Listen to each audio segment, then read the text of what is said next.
नबी करीम सल्लल्लाहु अलैहि वसल्लम जो कुछ करते थे या आप जो कुछ बोलते थे वो अल्लाह ताला की जानिब से होता था, इसीलिए आपके तर्ज अमल को दुनिया में सबसे बेहतरीन माना जाता है और ना आउज़ बिल्ला ये सोचा भी नहीं जा सकता कि आपके किसी काम में जरा बराबर भी गलती हो सकती है। इसलिए आज की वीडियो में आपको बताएंगे कि नबी करीम सल्लल्लाहु अलैहि वसल्लम अपनी रोजमर्रा की जिंदगी में क्या खाया करते थे और किस तरह खाया करते थे और उन चीजों को इस्तेमाल करने से आपको कौन कौन से फायदे हासिल होते हैं। इसके अलावा आपको ये भी बताएंगे कि वो कौन सी हलाल चीजें हैं जिनका इस्तेमाल नबी करीम नहीं किया करते थे और उन चीजों को इस्तेमाल करने से आप कौन सी बड़ी बीमारियों के शिकार हो सकते हैं। अगर आप हजूर के रोजाना के खाने पीने के तरीकों को समझ जाते हैं तो यकीन माने आप जिंदगी में कभी भी किसी बीमारी या सेहत के मसले में मुब्तला नहीं होंगे। हजूर पाक सल्लल्लाहु अलैहि वसल्लम दूध खजूर को बहुत शौक से खाया करते थे और दूध खजूर आप स्नैक के तौर पर नहीं खाया करते थे बल्कि दूध खजूर आपके पूरे दिन का खाना हुआ करता था। यानी जिस दिन आप दूध खजूर को खा लिया करते थे उस दिन आप और कुछ नहीं खाया करते थे।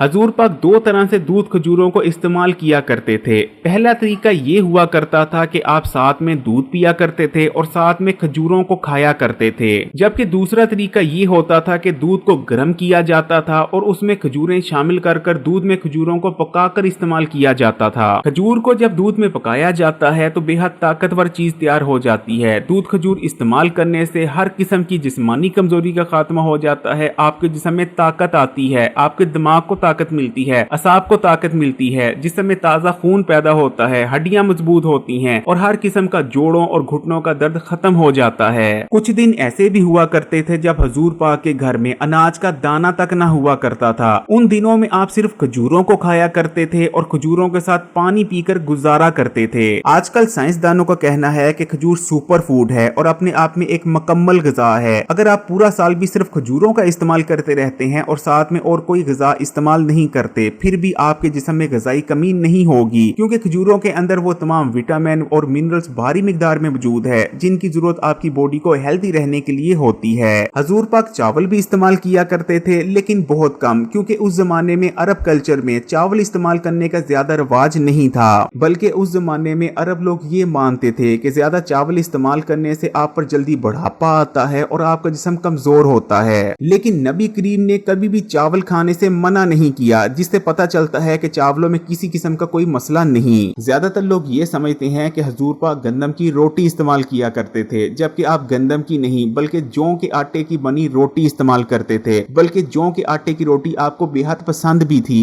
और जब आपके घर में कोई सालन नहीं बना होता था तो हजूर पाक जौ की रोटी को सिरके में डुबोकर बेहद शौक से खाया करते थे। हजूर पाक किशमिश से तैयार करदा मशरूब बहुत शौक से पिया करते थे। इस मशरूब को तैयार करने के लिए किशमिश को या तो सुबह या फिर शाम के वक्त पानी में भिगोकर रख दिया जाता था। जब किशमिश को भीगे तकरीबन 8 से 9 घंटे गुजर जाते थे तो किशमिश को पानी में मसल लिया जाता था और एक बेहद मीठा और मजेदार मशरूब तैयार हो जाता था। इस मशरूब को नबीज कहा जाता था क्योंकि किशमिश आयरन से भरपूर होती है। नबीज को इस्तेमाल करने से आपके जिस्म में ताजा खून पैदा होता है और पहले से मौजूद खून भी प्योरीफाई होता है। किशमिश के अंदर बहुत ज्यादा मिकदार में फाइबर पाया जाता है। नबीज इस्तेमाल करने से आपका पेट ठीक से साफ होने लगता है और कब्ज जैसे मसाइल का खात्मा हो जाता है। हजूर पाक सल्लल्लाहु अलैहि वसल्लम कद्दू के सालन को बहुत शौक से खाया करते थे। हजरत अनस रजी अल्लाह ताला अन्हो से रिवायत है कि एक दर्जी ने आप सल्लल्लाहु अलैहि वसल्लम की दावत की और दावत पर कद्दू और गोश्त का सालन तैयार करवाया गया,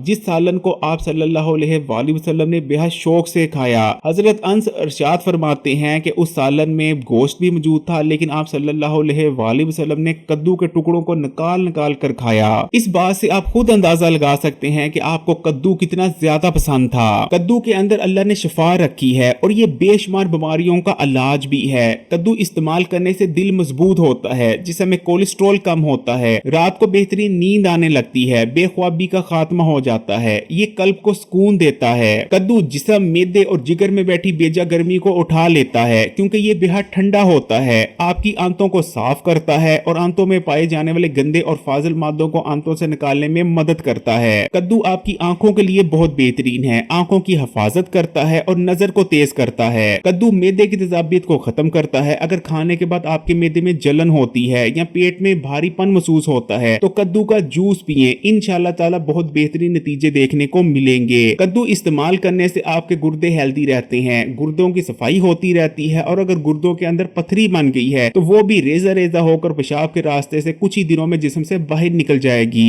कद्दू का इस्तेमाल खून में आने वाली खराबी को दूर करता है और खून को प्योरीफाई करता है, जिससे आपकी स्किन बिल्कुल क्लियर हो जाती है और कील, महासे, पिंपल और इन जैसे तमाम मसाइल का खात्मा हो जाता है। हजूर पाक सल्लल्लाहु अलैहि वसल्लम सोबत को बेहद शौक से खाया करते थे। सोबत को तैयार करने के लिए गोश्त के सालन का शोरबा लिया जाता था जिसमें बोटी मौजूद नहीं होती थी। इस शोरबे में जौ की रोटी के टुकड़े कर उन्हें डुबो दिया जाता था और कुछ देर के लिए डूबे रहने दिया जाता था जब तक रोटी नरम नहीं पड़ जाती थी। जब रोटी के टुकड़े शोरबे को जज़ब कर नरम पड़ जाते थे तब आप सल्लल्लाहु अलैहि वसल्लम इस सोबत को बेहद शौक से खाया करते थे। सोबत बेहद ताकतवर होती है। सोबत इस्तेमाल करने से पट्टे मजबूत होते हैं, जिस्म में जान आती है, हड्डियां मजबूत होती हैं। गोश्त इस्तेमाल करने से ज्यादा ताकत सोबत के इस्तेमाल से आती है। जड़ी बूटियों में आप कलौंजी का इस्तेमाल कसरत से किया करते थे। हजूर पाक सल्लल्लाहु अलैहि वसल्लम को शहद बेहद पसंद था और अक्सर दिन ऐसे हुआ करते थे जिस दिन आप सिर्फ दूध और शहद का इस्तेमाल किया करते थे।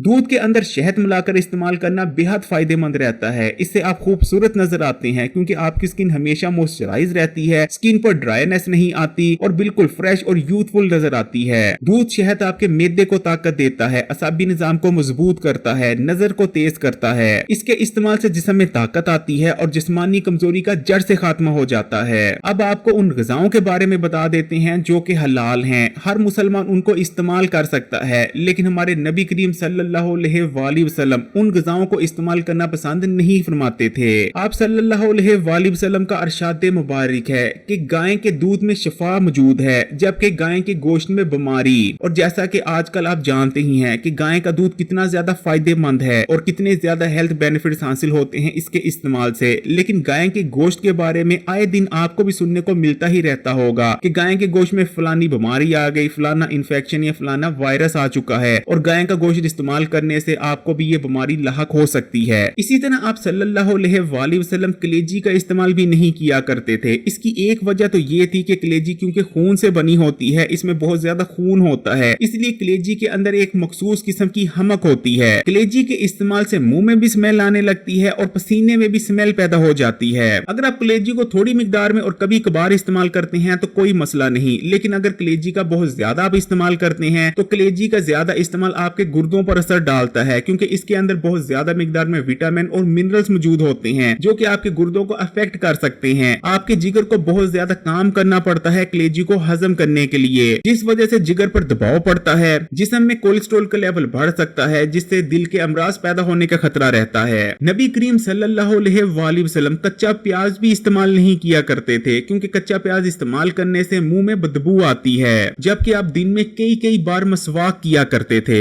अगर वीडियो अच्छी लगी तो कमेंट्स में माशाअल्लाह या सुभान अल्लाह लाजमी लिखिएगा और मजीद वीडियोस के लिए Hakim Ali health and beauty tips को सब्सक्राइब करके घंटी के आइकॉन को दबा दें और ऑल नोटिफिकेशन को लाजमी सिलेक्ट कीजिएगा।